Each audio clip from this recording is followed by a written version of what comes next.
Let my deceased partner's parents see my daughter out of kindness, but now they're trying to steal her from me, claiming in court that I'm an unfit mom because I got a new boyfriend.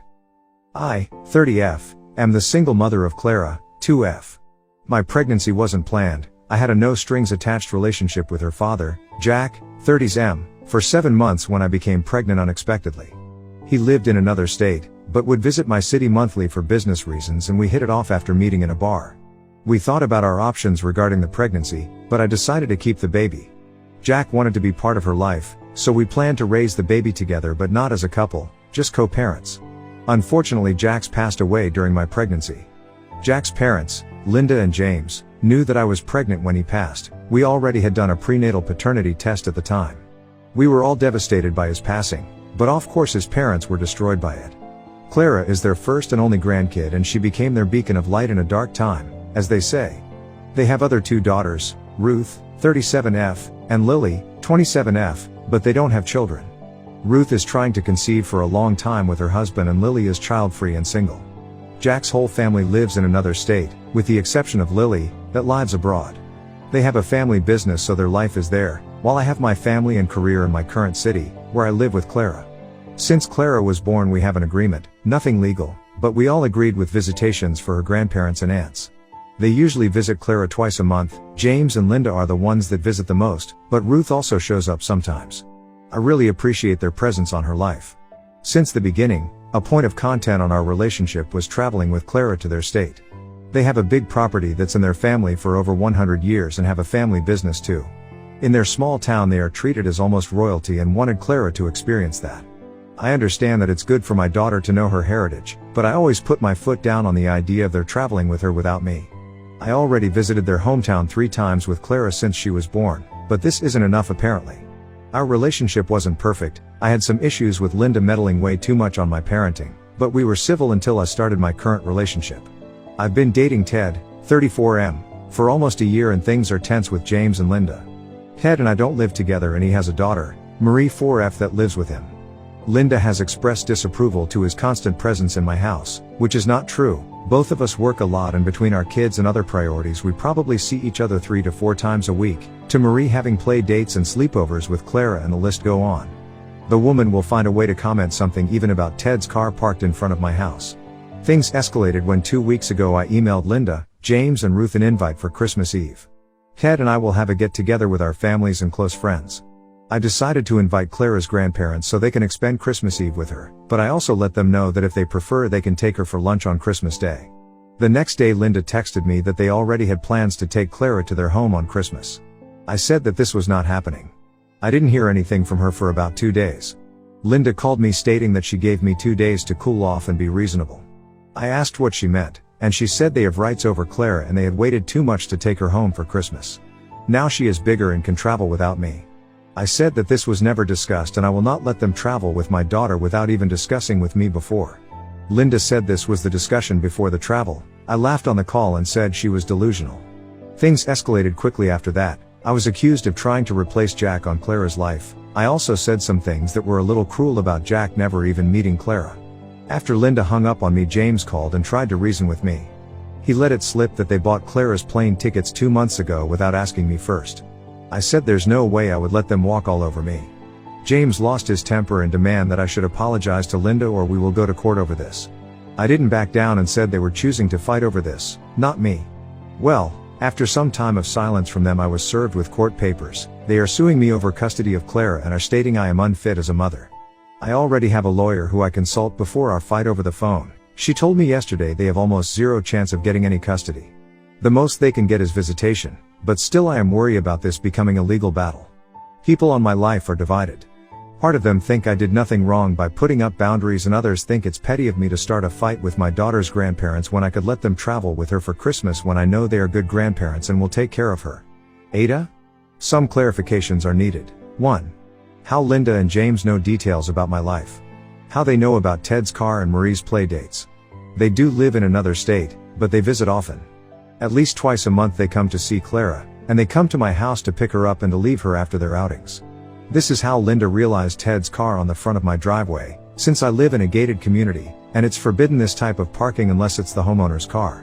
The first time she saw his car, Linda asked if I would call the security to tow the car, and I said no because it was Ted's car. They also used to FaceTime Clara 3 times a week. That's how they learned about some of her play dates and sleepovers with Marie. They called when Marie was still at the house with Clara and saw her.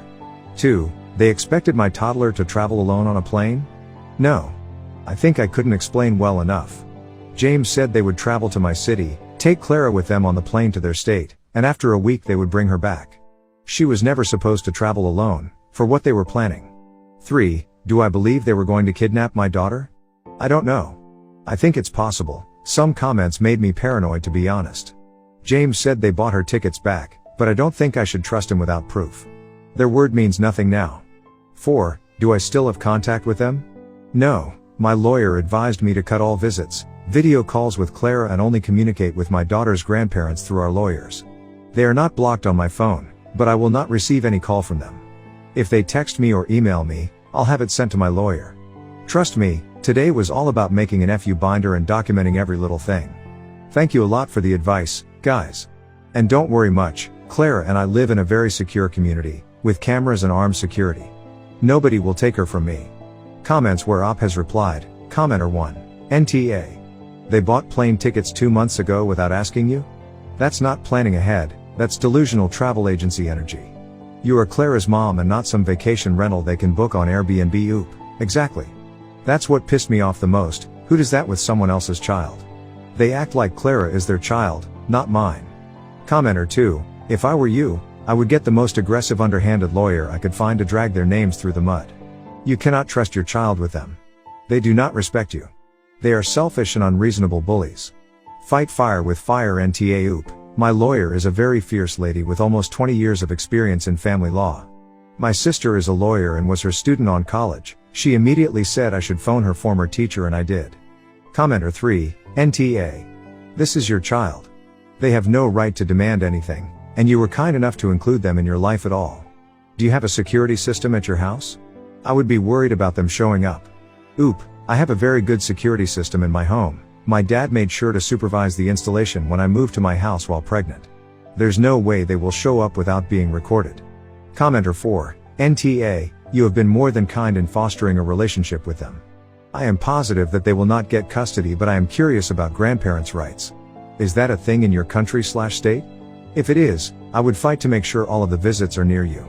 It would look bad for them to take her and try to keep her away from you, but they have already proven to be shady and underhanded. Oop. According to my lawyer, since Jack is dead, they have grandparents' rights here in my country. But only visitation and only on the same city the child lives. She thinks there's no way they'll have custody. So this could make them have less access to her than before. Oop clarifies details regarding the inheritance Clara has in her country after Jack's passing. Here her inheritance is already secured and received. She inherited 50% of her father's assets and will receive his share when her grandparents pass away. It's the law. Here if you die without being married or having a common law partner, you have to live at least 6 months with someone to be considered a legal partner. 50% go to any children you have and 50% goes to your parents. In case your parents aren't alive, 100% will go to your children. The other way around, if you are childless, 100% will go to your parents if they are alive. There's no need for an executor for her to receive the inheritance, but I did put her assets on an investment trust to avoid issues in the future or accusations that I used all of her money. Update, February 11, 2025. Hey, I posted my story here some months ago and was surprised about how this blew up fast, not only on Reddit but also on other apps. I was not sure if I should post an update, since I was fearing being doxxed, and also I received a ton of hate through messages and people reposting my story bullying me and wishing for me to lose my daughter's custody. About the possibility of doxing, I talked to my lawyer and showed her my post, and she said that I could update if I keep the fake names and don't give up on personal details. Until now, nobody in my life has discovered my post, which makes sense since English isn't our country's first language. Having said that, I like to also preface that my grammar and writing skills on English aren't the best, since this is my second language, but I was truly appalled about how many people attacked me for it. Some people said that I must be an alcoholic to commit as many grammar mistakes and that I deserve to lose my daughter for being a drunk, which is not true. I don't drink. I know the internet can be toxic, but some people are willing to go too far to bully others. This is very low. I just hope everyone that criticized my writing skills have better knowledge than I have while learning other language. When you guys start to speak or write in a second language, I hope you don't meet someone like yourselves, who will bully you for not writing exactly in the proper way when it's not even your mother language. More than 2 months has passed, and a lot has happened since. My life was really chaotic for some weeks, and I felt that I couldn't celebrate Christmas the way I truly wanted because I was constantly worried about the custody lawsuit. I am relieved to say now that this is over. Also, to the ones worried about Clara, I thank you guys for being so gentle. TBH, I think more people were nice and gentle than bullies, so I am truly thankful for your well wishes, from the bottom of my heart. Clara is healthy and happy. Luckily nobody tried anything to take her from me. I know a lot of you said they could try to kidnap her. I'm still worried about it, but nothing has happened. After I made my post, I spent several days working with my lawyer, my family, and even with the home security company I hired to ensure that Clara was safe, all my security cameras were working, and that I had all the documentation needed for court. My lawyer and I prepared tons of documentation about me, Clara, and even got the backlogs of visitation in my gated community that proves that Ted has never spent the night here. My family were very aware about my fears of kidnapping, and they made sure to always be around us. I have to thank you guys for the incredible advices I got. I don't want to put too much weight on talking about haters, because 90% of comments and messages were truly nice and caring. I tried my best to listen to my lawyer and many things you guys said we could do to ensure our safety. Not only that, but I talked to Clara's pediatrician, pediatric dentist, swimming teacher, even my parents' church where Clara sometimes goes to the kids' classes. They are aware of the lawsuit and that nobody should give up information about Clara or me, under no circumstances. They are all on the same page and are giving us support and being understanding. Some people also advised me to speak to Clara's aunts to know if they are aware of the lawsuit and the possibility that their parents could try to take my daughter. I was not sure about how to do this. My lawyer said that I could try to communicate with them, but all via text or email. Before I could do this, Lily, Jack's younger sister that lives in Europe, texted me to ask if I had received Clara's Christmas gifts she sent through mail. I saw this as an opportunity and wrote a text explaining what was happening with her parents. Lily said she had no idea about the lawsuit or that they wanted to take Clara for Christmas and fly with her on a plane. She said that she would speak with Ruth and ask her about this, since Ruth at the time was very distant from their family group chat. A day later, Lily and Ruth created a group chat to talk to me. They asked to have a video call with me. I said I had to talk to my lawyer first.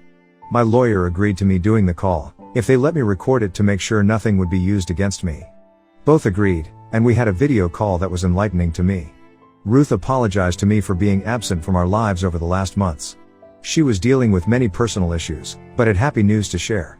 Ruth went through her third IVF round and as of now she is around 22 weeks pregnant with her first child. She kept everything quiet, just Ruth and her husband Sam knew about the IVF proceedings and the pregnancy. She said this was because Linda used to put too much pressure and stress over her the other times they tried IVF. Ruth was distancing herself from things that raised her anxiety levels, and her mom was a main source of anxiety. Her pregnancy is a good news, but didn't surprise me, since I knew she was trying for a baby. I'm happy she finally was able to conceive. Here I have to explain that Linda is what people call boy mom. She never got along with her daughters. I had an inkling about that, but since I was not close to them, I had no idea about how bad her relationship with her daughters were. They just seemed distant and James was closer to their daughters. Ruth swore that she didn't know about the lawsuit until Lily called her the day before. That after this, she talked to her dad and to his best friend, who's a lawyer, to understand what's going on. She was surprised that James' friend didn't know anything about the lawsuit, since he is usually the lawyer representing him. James, on the other way, tried to divert the subject when Ruth asked, but she pressured him, and eventually he folded and told her everything.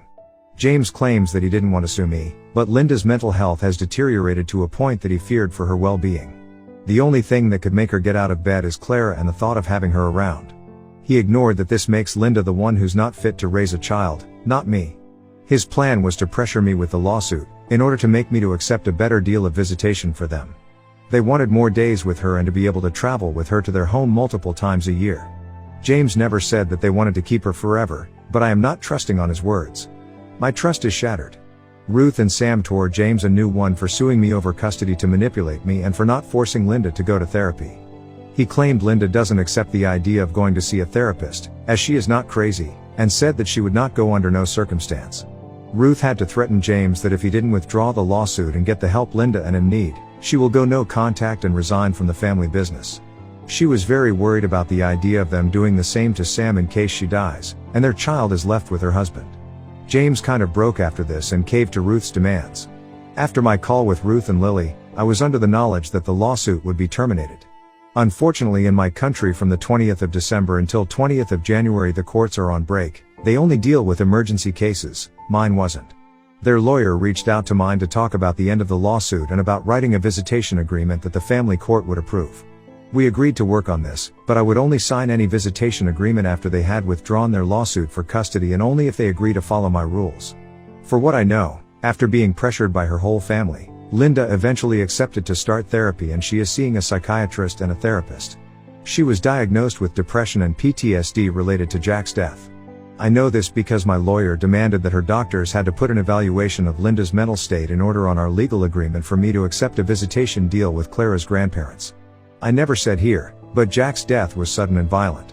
He was a victim of a robbery gone wrong. All of us were shocked about his passing, but Linda and James took the brunt of it. I always felt that they didn't mourn enough, since they switched their attention to my pregnancy few weeks after his passing, and I was right to think that. In our visitation agreement I also demanded that both James and Linda have to go through grief counseling, to which they agreed a number of sessions. Me, James and Linda are attending virtual family therapy for the first months of our agreement, to make sure we are on a healthy space to deal with our relationship and put Clara's well-being first. Regarding to this I have nothing to complain, they accepted my terms pretty easily. They did try to fight against the idea of supervised visitation, but I had no reason to accept otherwise. Now they will visit Clara twice a month on a family center in my city. This is something my country is a public building where things related to custody of minors and family problems regarding custody are handled. They have very good security there.